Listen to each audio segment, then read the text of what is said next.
Նախագիծը ամբողջությամբ բովանդակային քննարկման է ենթարկվում եւ մինչեւ բոլոր մտահոգությունները չփարատվեն նախագծի հետ կապված, նաեւ հանրային կարծիքը հաշվի առնում հանրային կարծիքը, նախագիծը դեռևս քննարկման փուլում կգտնվի։ Այս պայմանությամբ չեմ կարող ասել ինչ վարչարարություն կլինի առաջիկայում, բայց կարող եմ ասել, որ քննարկումները բովանդակային շարունակվելու են։ Չէ, որևէ քվեարկում որևէ բան չկա, ընդամենը զուտ գիտական բովանդակային քննարկում է նախագծի բոլոր կետերի եւ բոլոր կարգավորումների վերաբերյալ։ Այս ինչպիսին է, պարոն Խաչատրյան, հիմա ինչ է հետևելու այս նախագծին։ Քննարկելու ենք, հնարավորինս լավարկելու ենք, պետք է առավելագույնս այս նախագիծը լավարկվի։ Եվ եթե հասկանանք, որ մեր առջև դրված խնդիրները արդեն լուծվում են եւ հանրային կոնսենսուսներ կա եւ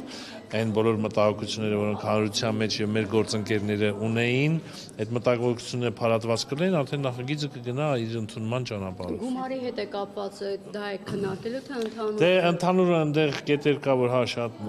նորմալ եւ անհրաժեշտ կետեր են, հիմնական տարընկալումները եւ բազմակարծությունը որ կա, այդ գումարով կարճ ժամանակ ծառայելու նորմի հետ է կապված։ Այսինքն այդպիսի հարց չի քննարկվել, որ այս քննադատությունները, այս հանրային հնչեղությունը հաշվի առնելով նախագիծը շրջանառություն։ Ամեն ինչ էլ քննարկվում է։ Քննարկման մեջ որևէ սահմանափակում մենք չունենք։ Կարող ենք քննարկել, որ նախագիծը գուցե ապագա չունի,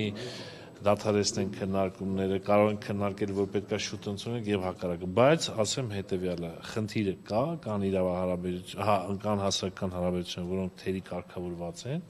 եւ դրանք հրատապ կարգավորման կարիք ունեն, որովհետեւ չկարգավորելու դեպքում մենք ազգային անվտանգության հետ կապված խնդիրները արդյունավետ չենք լուծում, այսինքն մեր բանակի զորահավաքային պրոցեսը մենք ավելի արդյունավետ դարձնելու լուրջ խնդիր ունենք, լուրջ, ու այս նախագիծը շատ կարեւոր է, բայց նախագծում հոդվածներ կան, նորմեր կան, որոնք տարընկալումների կարիք ունեն, արժեքային տարընկալումների խնդիր ունեն, պետք է ասեմ, որ եթե մաթեմատիկական հաշվարկով վերցնենք, այո, այս նախագիծը այս վիճակում ավելացնելու է մեր զորահավաքի ռեսուրսներն էլ, բանակի նյութական ռեսուրսներն էլ, դա ազդելու է պայմանագրայինների աշխատավարձի վրա դրական առումով,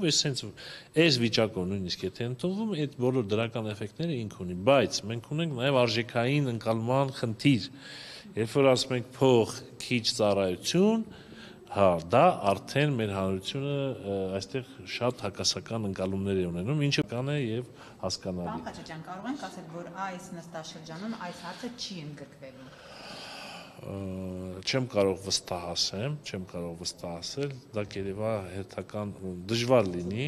դժվարություն կլինի, որ դա այդպես լինի, ուրեմն ինչ որ հրատապ ռեժիմով մի նիստ պետք է անենք, բայց այս պահի դրությամբ քննարկումները դեռևս շարունակվում են եւ կարծում եմ, որ մեր падգամավորներն էլ պետք է իրենց առաջարկությունները, պատկերացումները ներկայացնեն այդ նախագծի վերաբերյալ, այդ մեջից ընտրվի ամենադրականը, ամենաարդյունավետ կարգավորումները ներառենք նախագծի մեջ, հետո նորից քննարկենք։ Սա այնպիսի կարևոր նախագիծ է, որ ինչքան երկար քննարկենք, այնքան հաստատ ավելի արդյունքը դրական կլինի։ Կարելի է ասել նաև, որ միջև ընտրությունները չեք շտապի, որովհետև ինքը բավականին աղմկահարույց է եւ հասարակության կողմից կարող է ձեզ ի վնաս աշխատել։ Կարող է, այո, ի վնաս աշխատել